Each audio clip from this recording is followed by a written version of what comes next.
reason I lit you up, I don't know if you noticed, as I was talking to you, I could smell the alcohol coming from inside the car, okay? Get out. Get out of the car. Don't get out of the car. In the quiet pre-dawn hours of a chilly February Saturday in 2021, a police officer approached a parked black Mercedes. The dim glow of streetlights illuminated the scene as the officer made contact with the sole occupant, a white female driver. The officer's tone carried a mix of concern and professionalism. "Stay right there. How you doing? What's going on?" The frosty windows caught the officer's attention, prompting an explanation. "So the window's all messed up, yeah. I kinda stopped, backed up, rolled the window down. The car is running." As the encounter unfolded, the officer noticed that the driver appeared somewhat disoriented. Concerned, the officer inquired about her well-being. "Okay, provide me an idea. Initially, you requested medical tissues. You mentioned it's 10 out of 9. I think she's a bit confused, that's what she said. And then she thought it's 10 o'clock at night. She's just learning makeup, pretty much." Acknowledging her condition, the officer reassured her, "All right, we'll take care of it. You took them out, yeah? Do you have anything medically wrong with you?" The driver's response indicated no need for an ambulance, which was a relief for both parties involved. Seeking to establish her location, the officer prompted, I know where I'm at. Where are you at? I'm in Port Orange." "Port Orange, okay." The driver's repeated assurance that she didn't require medical attention suggested a growing confusion that was concerning. Curiosity led the officer to inquire about her recent activities. "Where are you coming home from tonight? Where are you going to?"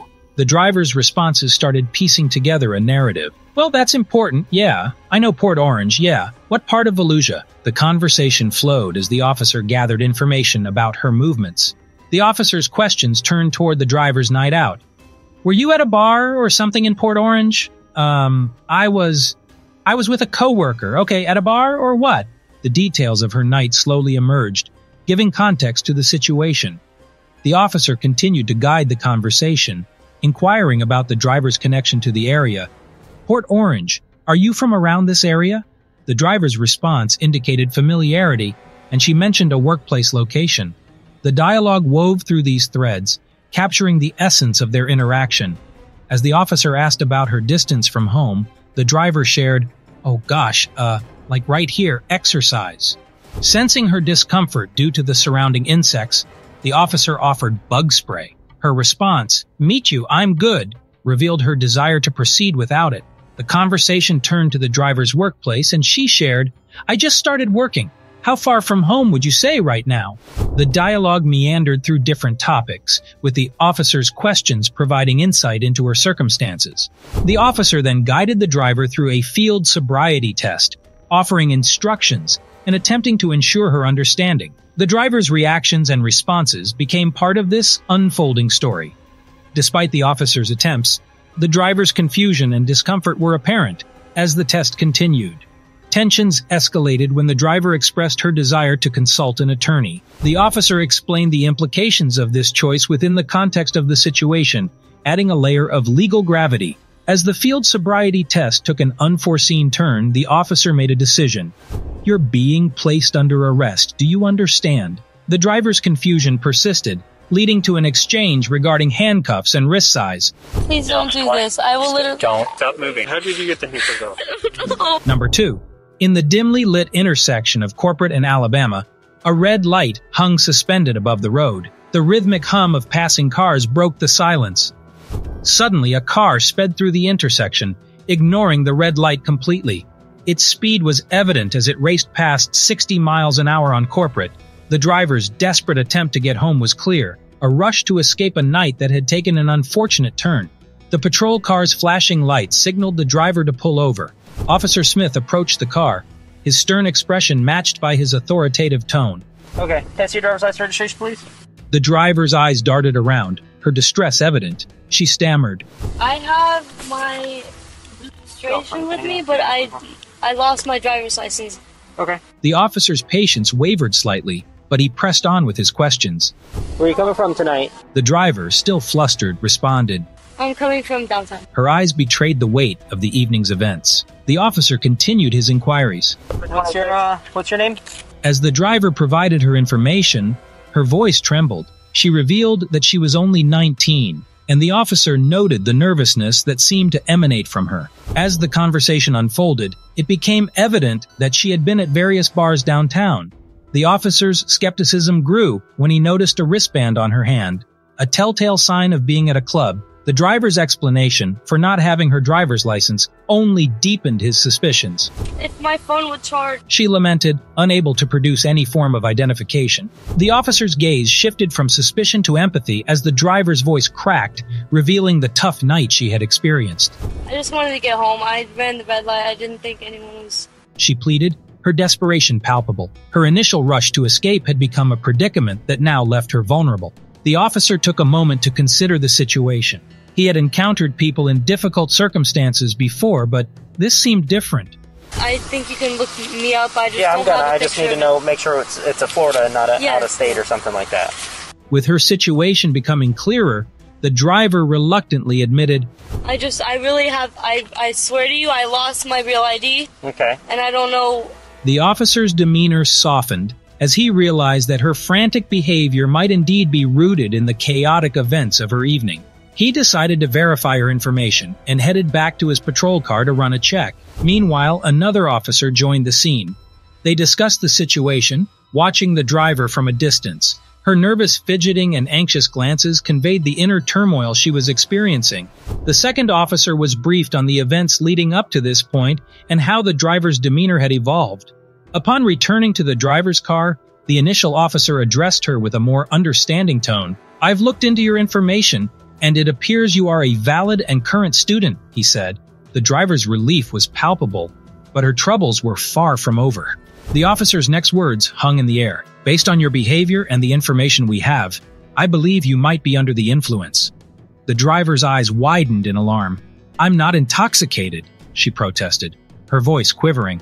The officer remained calm and professional as he proceeded to conduct field sobriety tests. He had her perform the eye test and walk and turn exercises, carefully observing her movements and reactions. As the exercises progressed, the driver's nerves seemed to intensify. Her attempts to follow instructions were met with moments of hesitation and imbalance. The officer's concern grew as he documented her performance, realizing that the situation had taken an even more serious turn.